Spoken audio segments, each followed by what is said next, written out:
printemps.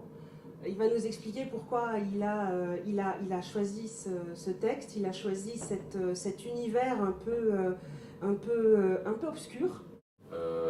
Sombre printemps, donc on a transformé le titre puisqu'il y a un groupe de rock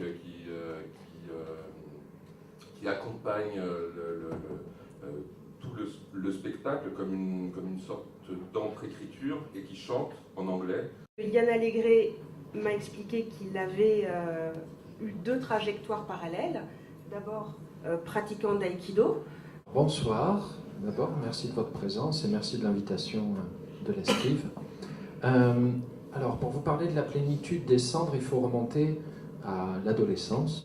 Ça s'est passé devant l'écran à 3 ou 4 heures du matin à regarder les diffusions des matchs de Mike Tyson sur Canal+.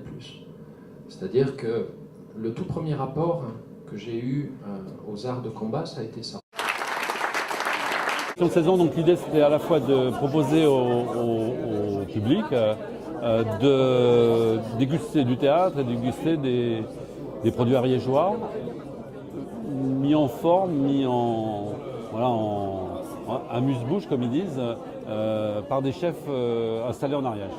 Donc c'était vraiment l'idée de marier les goûts, de mélanger les goûts et que dans une même soirée se retrouvent des metteurs en scène, des comédiens, un producteur local d'un produit et puis un chef cuisinier. On ne peut pas propager le travail des artistes par des affiches, des tracts, un article dans le journal, etc. La première chose à faire, c'est aller vers les gens. L'équipe prend un plaisir fou à faire ça, quoi. Et c'est plus intéressant que de plier des programmes, les mettre dans les boîtes aux lettres, etc. Je suis la directrice du centre de formation d'apprentis de l'Ariège depuis 3 ans.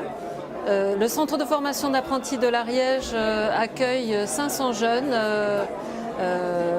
et des stagiaires en formation continue. C'est vraiment une palette de 27 métiers que l'on propose au CFA.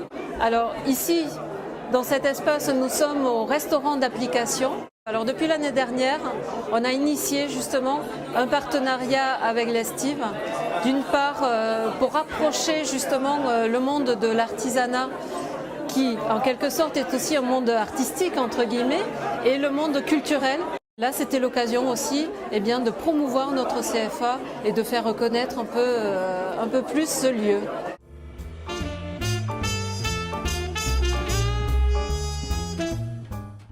Pao Mani du restaurant La Petite Maison à l'Orbe Santaraï, chef de cuisine. Nous avons commencé notre activité en décembre 2005 dans une dynamique de se faire plaisir aux autres, chercher un beau produit et dans une cuisine donc gastronomique. Je suis entouré d'une équipe jeune et dynamique. On exerce aussi une activité traiteur sur les périodes estivales et pour les grandes occasions toute l'année. On va dire qu'on a un mélange sur la carte de plats originaux, subtils et de plats plus classiques où on essaye d'avoir un éventail assez large pour toucher une clientèle de tous les goûts, quoi. On a mis aussi en scène un produit qui est les produits laitiers du Gaec de la Boire à l'Escure. Et on a joué donc avec ce produit sur les consistances, sur les goûts, en douceur au départ, et puis on est monté crescendo sur des choses avec un peu plus de peps et en essayant de garder en dominance le produit brut, le lait. Tu as mangé J'ai aimé les glaces et les petits trucs avec le petit truc là.